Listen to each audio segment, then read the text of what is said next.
How's it going, guys? Happy holidays. I hope you guys had a fantastic Christmas. I'm sure I did.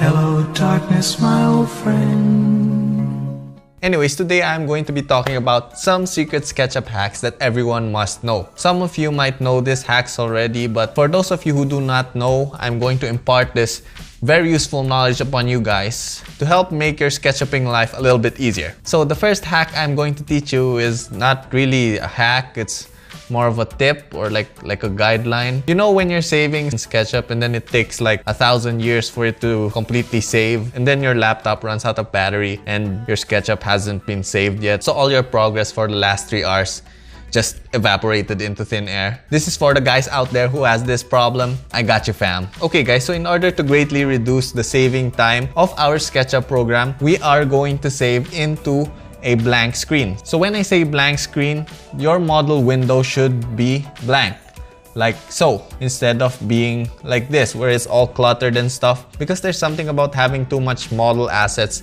in your program window that makes SketchUp save for 1,000 years. So instead of saving it here, we are going to save it in a blank area like so. You could point your camera to the sky and save it right there. So to prove that this hack works, I'm going to time how long it takes for SketchUp to save when you are in this window state where there's a lot of things happening. And then after that, I'm going to time how long SketchUp would take if I save it in a blank window like so, if the camera is pointing at the sky, right there. So for that, I'm going to create another scene where no asset, face, or line of the model could be seen. So a completely blank window, right so.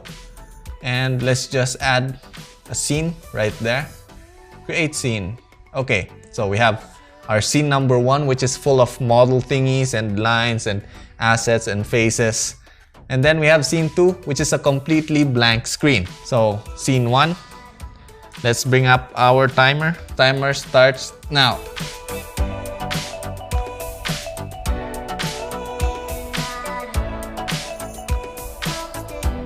Stop. Okay, so it took SketchUp 19 seconds to save our whole model when all the assets and lines and all that other stuff going on the window is up. So we are going to do that with a blank window. Move to scene number 2 and File, Save As, Test Save number 2, and go.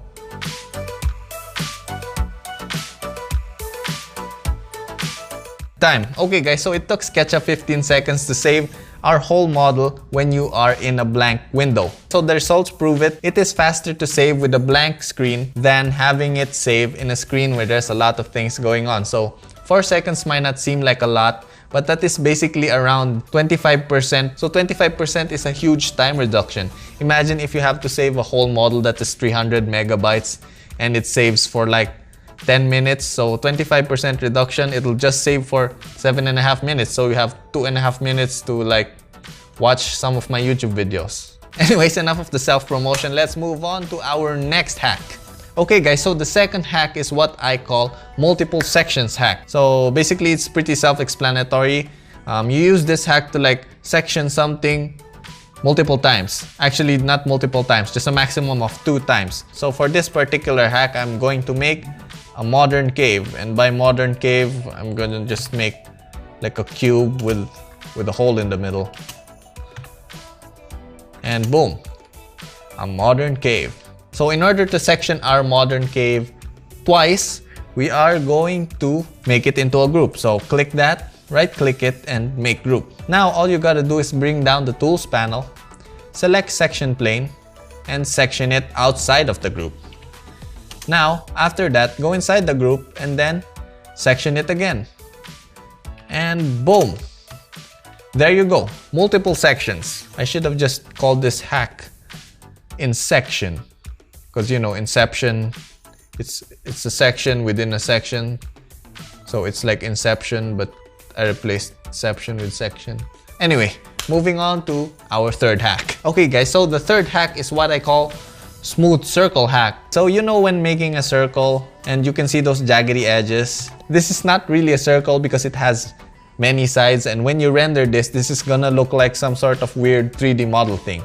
So in order to avoid this, what I do is I just click the circle and then right click it and then click Entity Info, and then this whole pop-up box is gonna come out So as you guys could see, it's a 24 segment circle. Not really a circle. A shape with 24 sides is an icosahedron. Is that right? Yep, icosahedron. The more you know. Anyways, we're going off topic. So in order to make this icosahedron look more circular, we are going to add the segments of this. So to do that, we are going to go to our entity info tab and then just double the segments. So let's say 48, enter, and boom. Now our icosahedron is now looking more like a circle. So when you extrude that, that looks more like a cylinder than it was a while ago. So you could also do the reverse of this. So instead of doing that, we are just going to turn this icosahedron into a hexagon. So just change the segments into 6, press enter, and boom, we have a hexagon. Make it 12, dodecahedron, make it 5, we have a pentagon. Basically works both ways. If you want a more circular object, just add the segments. If you want a more rudimentary shape, just reduce the segments, and there you go. An easy hack or an easy way how to make any shape with any number of sides. I should have called this the any shape, any number of sides hack. Okay, moving on to hack number 4. So have you guys ever experienced when you are rendering, the shot is just not too wide, or like the camera's field of view is a little bit narrow and you want it to be a little bit wider so that you could include more of the interior space? So this next hack is what I call Sketchup wider field of view render camera hack. Probably won't remember that later. Right here we have this scene I did like a few years ago, maybe 5 years ago when I was still in college. So let's say you just want the field of view to be a little bit more wider. So in order to do that, we are going to restore down our SketchUp window. We are just going to click these toggle buttons on the side of your close button. Make sure not to click the close button, you're gonna have a bad time. Okay, so click that and your SketchUp window should just turn into this like semi-minimized, not really minimized, but a little bit minimized window. And then what you do is just drag that to the edges of your window and then drag this bottom part up. And as you're doing that, you guys could see that both sides of our frame is going to be expanded, thus a wider field of view. Now you could just render that. I won't render it right now because my computer might overheat and explode. I don't want that happening right now because I still have to edit this video. But just take my word for it, guys. In order to have a wider field of view, just drag this up like so, expanding your whole window left and right, thus achieving that wide angle effect. Alright guys, so we are now on hack number 5. So this is one of the things I wish I knew when I started using SketchUp. So back when I was in school, I didn't know these commands. I really feel like a super dumbass right now for not knowing this for a very long time. I just recently discovered this hack. But that is why I'm showing you guys this hack so you don't feel the way that I feel right now. Anyways, I call this hack the array hack. So most of you guys may know this. Good for you guys. But this is for you guys out there who do not know this hack. So back when I did not know this hack, I used to array like I just click this object right here and then move it. Press Control and move it outward like so, and then just repeat that process for as many times as I needed it to be. And then I discovered this whole hack that I'm about to show you guys. So in order to array this object, all we got to do is click it and then press M for move and then drag it out into the direction you want your array to be, like so. Now that we have that, all you got to do is type on your keyboard the number of times you want this object to be copied. So let's say I want this object to be replicated 5 times. Press 5 and press X for 5 times and then press enter. And boom, there you go. We now have 5 copies of that object. So let's say you want this object arrayed around a polar point or around the circle. So let's create our circle. Let's do a center point right there. Then make a circle. Now click this object and then click on the rotate tool.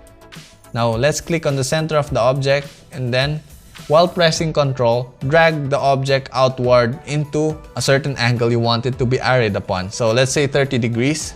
And then let's just replicate the object 5 times. So press 5x, enter. You could change whatever number you want by pressing the number and adding x to the end of it again. So let's say I didn't want 5 objects, I wanted 7. So press 7x, enter. I don't want 7 objects, I want 4 objects. Press 4x, boom. I don't want 4 objects, I want 8. 8x, boom. If your classmates do not know this, guys, show it to them and blow their minds again. Alright guys, we are now at the end of our video. This is the 6th and last hack, and I call this hack the arrow keys to lock your direction hack. Let's say I have an object right here and I wanted to move it along the green axis. We could just do it manually by pressing M and just moving it like so that it locks into the green axis. But you know, sometimes you just mess up and you know it doesn't want to go to the green axis. So in order to do that, just press left arrow key and boom, it is now locked into the green axis. So whatever I do with the mouse, it's just going to stay on the green axis. I can even like go berserk with the mouse and everything, and it's just gonna lock into our green axis. So let's say you want it to move on the red axis. All you got to do is press the right arrow button and boom, it is locked on the red axis. So let's say you want this thing to move on the blue axis. So I can't get it to snap onto the blue axis. All you got to do is press the up arrow button and it is now locked into the blue axis. Amazing, Lilian. That catchphrase is never gonna catch on. Anyways, that is the end of our SketchUp tutorial hack thingy. What was the title of this video again? Totally forgot what I said a while ago. Anyways, I hope you guys learned something very useful from these hacks. If not, still subscribe and like and comment this video so that makes me happy inside. And you know, it's Christmas and everything. Anyways, I made this video for you guys out there who are struggling with SketchUp, or you know, who did not know this hack, so that it's going to make your SketchUp workflow a little bit faster and going to generally make your life a little bit happier, just like you did when you click that subscribe button. Anyways, thank you guys for watching. I will see you guys on my next video. Flying peace!